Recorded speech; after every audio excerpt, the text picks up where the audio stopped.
وإذ أخذنا ميثاق بني إسرائيل لا تعبدون إلا الله وبالوالدين إحسانا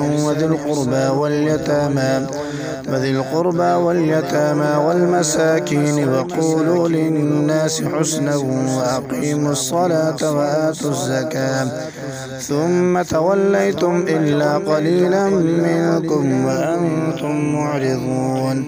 وإذ أخذنا ميثاقكم لا تسفكون دماءكم ولا تخرجون أنفسكم من دياركم ثم أقررتم وأنتم تشهدون.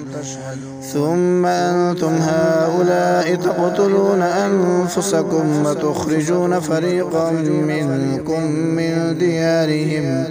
من ديارهم تظاهرون عليهم بالإثم والعدوان وإن يأتوكم أسارى تفادوهم وهو محرم عليكم إخراجهم أفتؤمنون ببعض الكتاب وتكفرون ببعض فما جزاء من يفعل ذلك منكم إلا خزي في الحياة الدنيا ويوم القيامة يردون إلى أشد العذاب وما الله بغافل عما تعملون.